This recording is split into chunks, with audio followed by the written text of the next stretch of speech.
unless you're monogamous in practice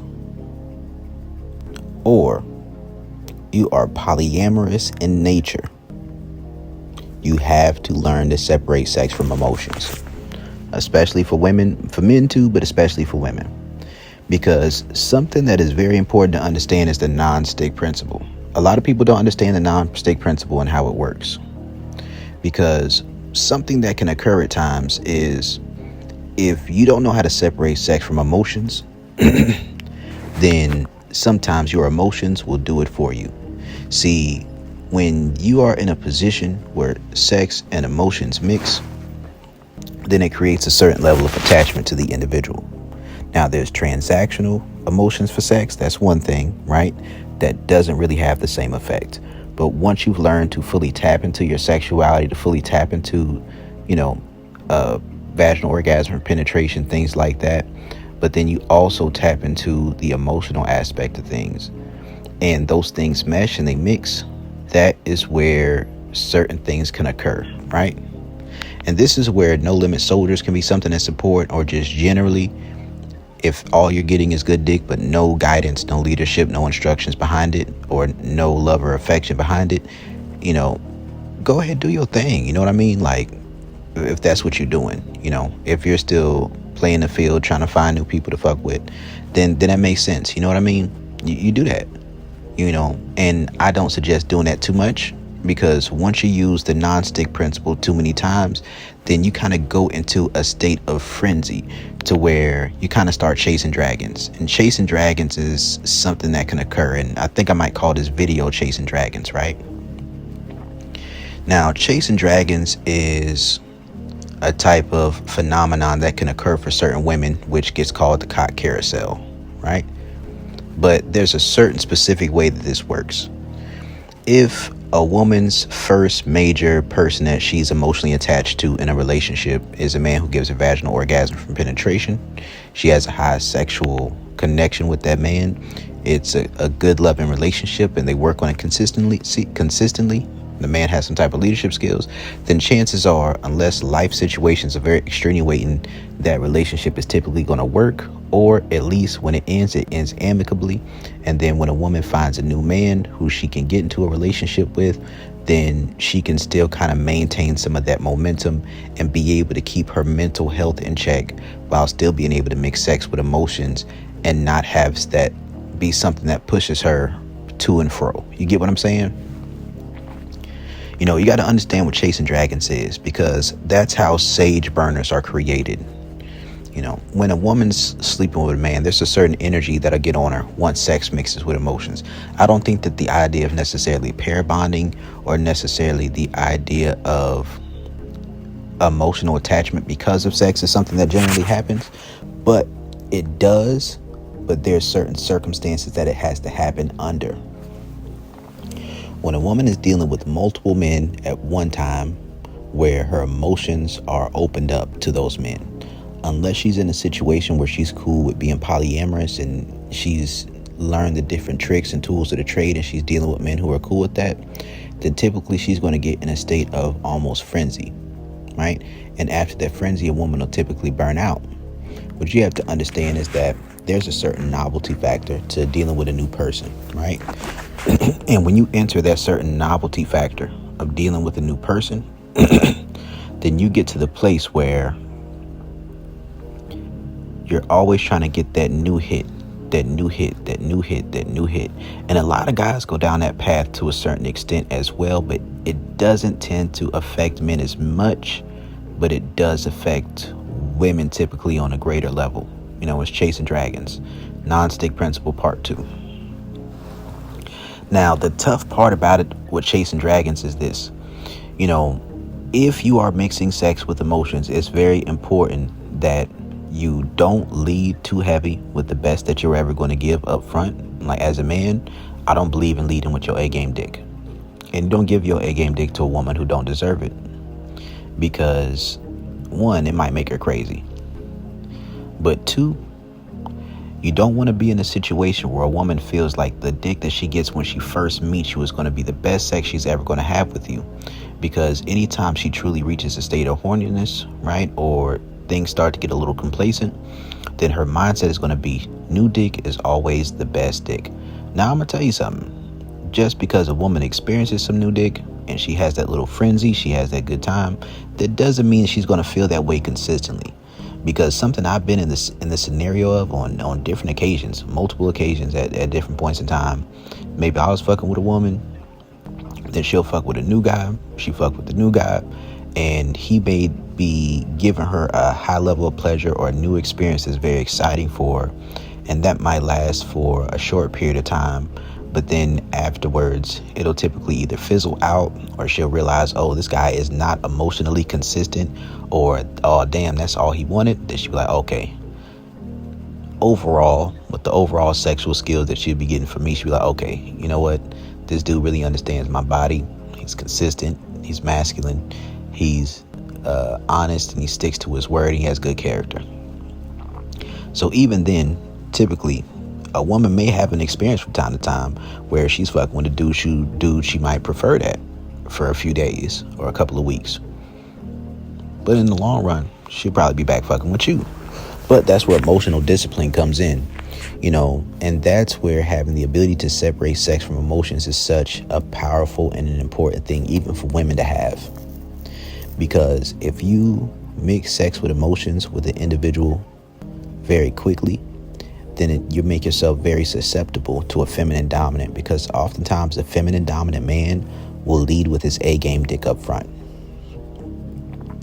And if a feminine dominant man leads with his A-game dick up front, and you're not leading with the A-game dick up front yourself, and you're working a woman up to that point because you're going along with your program, and you're not just trying to jump into saying, okay, well, I'm going to do X, Y, Z, this, and that, then that can create a non-stick principle. Now, the non-stick principle works like this. If a woman reaches a state of mind where she's kind of feminine and submissive with you, and all that just means is respect and desire, that just means that her femininity or her submissiveness is lubricated by her femininity. So that means she's emotional about her desire for you, she's sexually attracted to you, she's receiving vaginal orgasm penetration, and there's also an emotional attachment aspect to it. When a woman is in that state of mind, right, she either has to have the ability to separate sex from emotions if she's fucking with somebody else, or get lucky enough not to get no real good dick from nobody else, or it has to be a situation where it's purposefully meant so that she can move on. But if a woman's in a situation where she's getting both good dick and guidance, right, because it's respect and desire is reminiscent of good dick and guidance. So if all a woman is getting guidance, if all she's getting is guidance, but there's no good dick behind it, then there's not going to be a natural level of submissiveness. But these things do work on a certain basis of comparative value. These things do work on a certain basis of what is the best thing that you've had in the recent recess of your memory. You have to understand that concept. So it's always, what have you done for me lately when it comes to that concept? So you could have been fucking a woman real good for years on end, but a weekend thing, when a woman's in her very feminine emotional mindset, which they're not going to be in all the time. Some women are more so masculine in their mindset. When she's in that more so emotional mindset, what she may do is this: only remember how she feels about you in that exact moment. Now, many women are like that. How they feel in that particular moment is how they truly feel about you, right? Now, that may not be how they truly feel about you across the board, but many have an inability to step outside of that. But you have to understand that when you're dealing with a woman who's truly submissive, that's the difference between a truly submissive woman who's feminine submissive and a masculine submissive woman who's cooperative. A masculine submissive woman can put a certain level of that shit to the side and think about how much she cares about you, to think about the agreements that she made, and to think about her character. And then that's kind of how she's going to interact with you. So either she's going to be honest and just deal with you on that level, but she may be limited in how submissive she can be with you. It's going to be more so cooperative. Or she's going to be feminine and submissive with you, but then she's also going to still be receptive to certain things if a certain level of masculinity or just pure dominance comes along, or if there's been any weakness shown in you. So this is how chasing dragons can often work. How chasing dragons can work is sometimes a woman has a certain attachment style. to where she likes the thrill of first meeting a man and the sexual pleasure and desire and the arousal and the intensity that comes along with that. Over time, she may get emotionally attached to that and emotionally attached to the man. But what happens is this: for some women, the way their attachment style is set up is that if they get too emotionally close to the man, or if something occurs that hurts her feelings, whether it's real or perceived, whether it's a real slight or a perceived slight, if that particular thing occurs or she sees some type of weakness, then she will use that to say, jump into hypergamy mode. And once a woman jumps into hypergamy mode on a sexual desire side, then it becomes a thing of fuck one person, chase the dragon, try to get that excitement, that desire out of it. Then once that dies down a little bit, jump to the next person, go through that cycle till it dies down some, go to the next person, where you go through that cycle, then it dies down some, then eventually you get burnt out, and then you go celibate. One thing to understand about sage burners is that sage burners are often not fully monogamous for an extended period of time. That's not really typically what they do. They might do it for a period of time, but it's going to be a certain level of resentment inside of it. And oftentimes, most women who are polyamorous probably would fit into the sage burner thing, but some of them have certain rules, expectations, and standards that they're consistent with within their dynamics. So let's say it can work like this. Oftentimes, there's different things that come along with sage burners, right? Different things that come along with it. And there's different words, different terms, different phrases that they may use that will often correlate with the mindset that they're taking. I'm going to see if I can find this real quick. If I can find it, then I'm going to go ahead and read off the different points of what a sage burner is.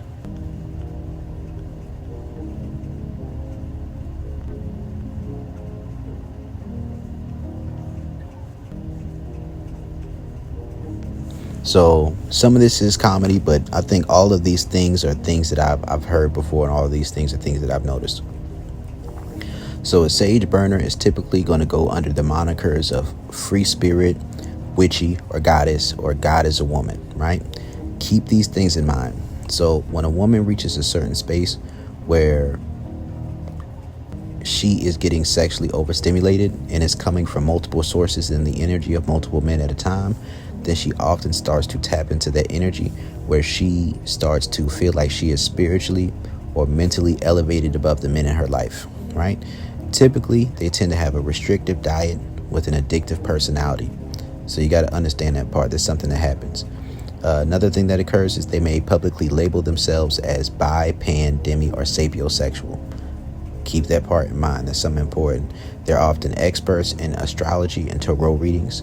They tend to be polyamorous or celibate, rarely exclusive for extended periods.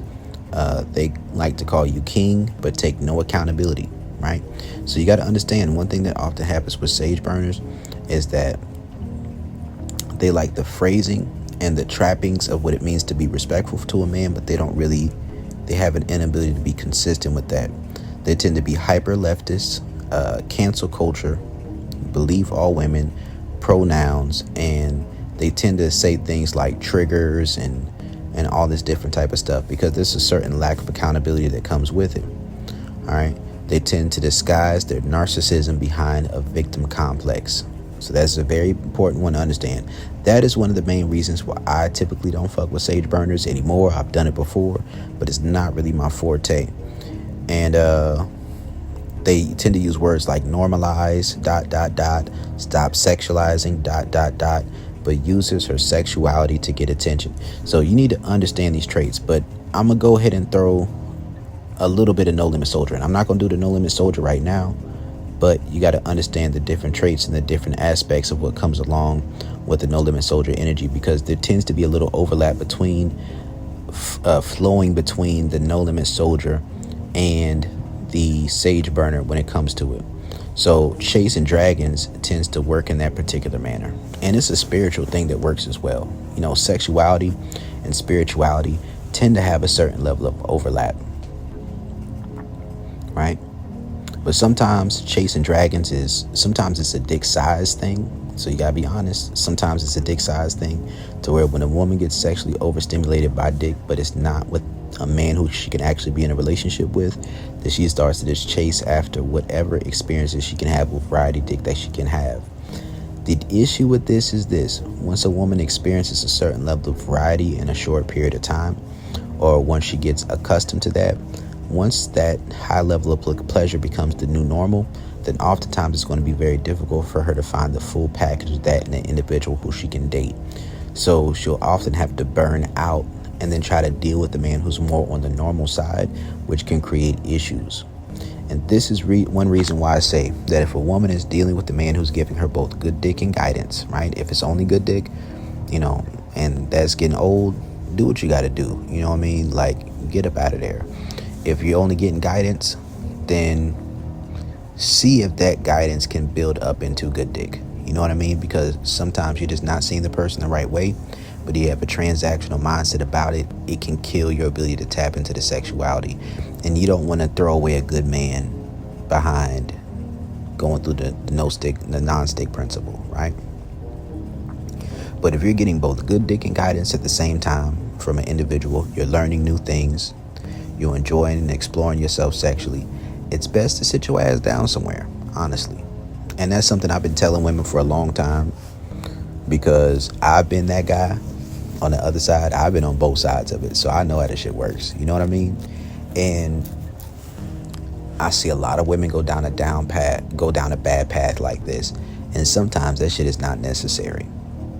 Because what you got to understand is that sometimes when two different energies collide, a man who's more on the feminine dominant side will tend to lead with his A game dick up front, and then that will tend to fizzle out. And that's kind of what leads to the jumping from man to man to man, because a woman who's in that frenzied state of mind tends to kind of just jump from dick to dick to dick for a period of time. She might eventually find a man who's going to be able to fuck with her, but sometimes that's going to end up being a man who's going to be on some hotep shit, right? And I'm going to keep it a buck with you. I got some hotep nigga tendencies. I ain't that far out there because I'm an Israelite, you know what I mean? But as far as some of my beliefs, I talk about, spiritualism, I talk about energy. I talk about these different things, these vibrations. So I do talk about that stuff. So there is a certain level of not no limit soldier, but sage burner energy with some women that I would attract to myself. So you got to be honest about what type of energy that you attract to yourself. And also, I'm a guy who doesn't judge women by their body counts. I'm a guy who has been in somewhat I've been in like polyamorous situations, or more so just open situations. And I've also been in situations where, dealing with bisexual women, certain things aren't really so much of an issue for me like they might be for some other guys. But I'm also a dominant dude. I'm a masculine dude. And when you're a dominant guy and you're a masculine guy, sometimes when a woman has that free spirit mentality, then it can be kind of difficult to stay in that presence, because your instructions and your guidance and the direction that you're heading in is consistent and is clear. You have a clear path. And sometimes when a woman is more on the free spirit side, she'll be attracted to the strength, attracted to the intensity of it, and she'll enjoy it for a period of time. But after she enjoys it for a period of time, that's when she gonna start flipping, and it's gonna be damn near out of nowhere. But you got to be able to peep the signs. And what some of the signs can be is she tries to love bomb you, right? So love bombing can be that, like, she tries to escalate things emotionally, or she tries to take things to another level with you, or a profession of love, or a profession of trust, right? So she's like, oh, I trust you, oh, I love you, or I know this sounds fucked up, but I'm just giving you a heads up.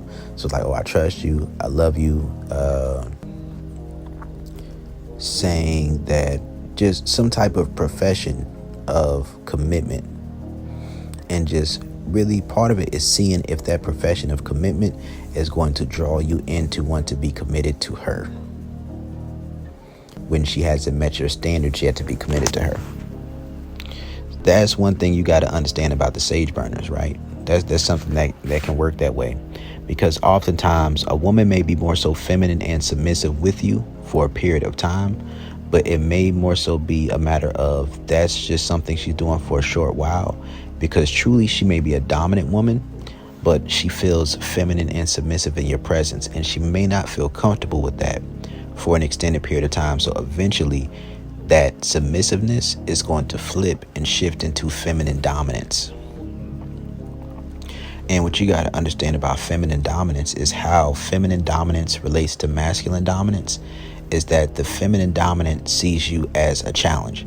And that challenge works one of two ways. Either that challenge is to get you to bend off of your masculinity so that they can be in a masculine dominant position so that they can lose attraction to you. So it kind of works like the Delilah syndrome, and it kind of works like the video I made of masculine dominant men versus No Limit Soldiers, or feminine dominant women. I forgot the full title of the video, but there's different ways that these dynamics work, right? But you got to understand how chasing dragons work. So there is a dick size aspect to it at times, but there's also just this mental, emotional side of it, and also a certain, pretty much like a dismissive avoidant or fearful avoidant, certain attachment issues that occur sometimes within a person's childhood. Like if they don't have, like, don't see a stable relationship, or don't have parents growing up, or maybe they were abused in a relationship, or maybe they were molested at some point in time. Things being too good for too long will start to make them feel uncomfortable. And when things are too good for too long, it makes them feel uncomfortable. So when that happens, they feel the need to sabotage things, right? And that's one thing about it. But within that feminine dominance comes a lack of accountability. Feminine dominance tend to lack accountability. That's man or woman. And when that particular thing occurs, then typically no matter what they say that they're going to do, what they say that they want to do, what they agree to do within the scenario or the relationship, they will renege on it. And you have to have the ability to not hold women to their word so much, right? You do if they're going to deal with you, right? If they're going to deal with you, you have to hold a woman to what she agrees to as far as the expectations that you set as far as what you want. And if she's not keeping up with those expectations, you leave her alone. But that does not necessarily mean that you're going to get mad or upset or hurt if a woman flips. Sometimes they're just going to do that, man. And there's not too much that you can do about it. But when you're able to identify certain traits that occur, then you can notice when a woman's going there. And this is one reason why, and I'm going to say this right here too. And this is part of, I think this might be one of the last points I touch on. When it comes to the whole topic and the whole aspect of turning a woman up sexually, or the whole concept of turning a woman out, not like a pimp, but just you're turning a woman out sexually to where you sexually awaken her. You open her up to a certain level of feminine submissiveness as far as vaginal orgasm from penetration, multiple orgasms, G-spot, A-spot, O-spot, cervix, and experiencing a high level of sexual pleasure from giving you oral sex. Once that happens, sometimes female sexuality can work like a Pandora's box.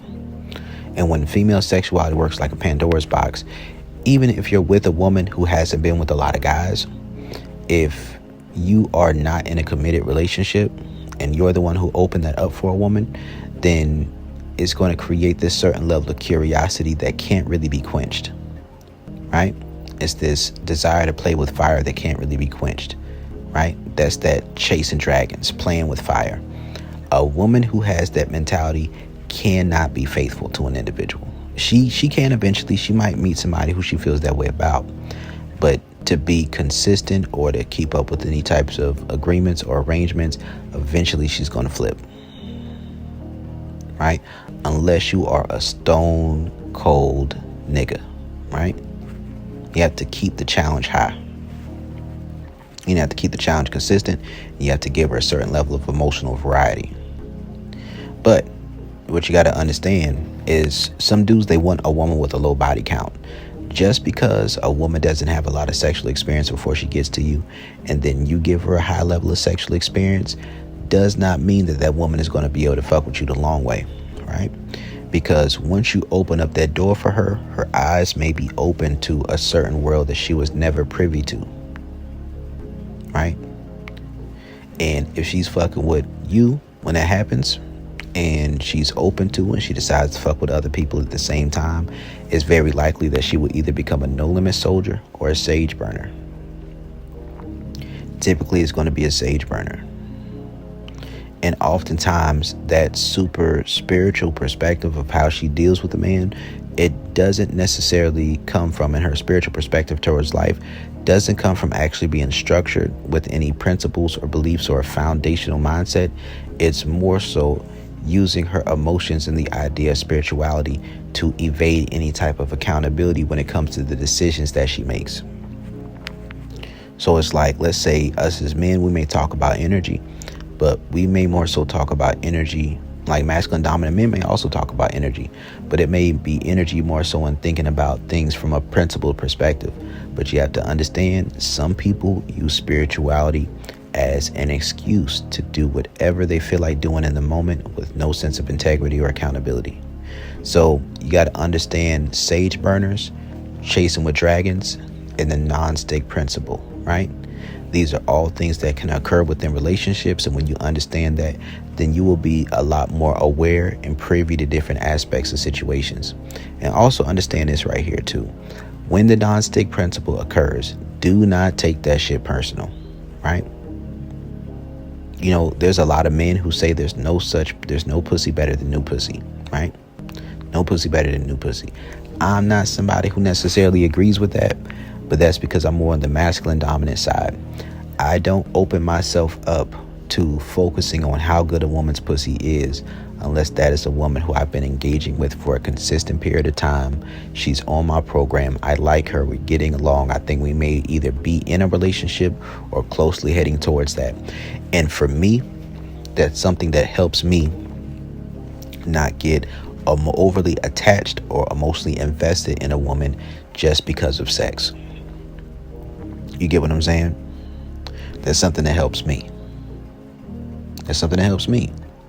Now, when you open yourself up to experiencing a level of pleasure that can cause attachment, that's when you are in a position that is very dangerous when it comes to how you date and deal with individuals, because all it takes is for that curiosity to be sparked in a way where you have a brand new experience. And you can have somebody in your life who's good to you, who's logical, who's consistent, who does right by you, who as a man you can have somebody who's trying to get on your program, but because you allow your emotions to get invested when they shouldn't, then you may start to prioritize or give time, credence, and energy to women who do not deserve your time, credence, and energy, right?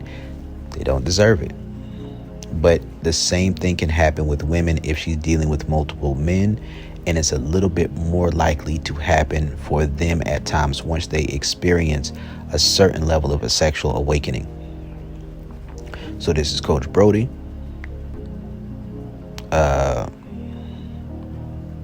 Chasing Dragons, No Limit Soldiers, Non-Stick Principle Part 2.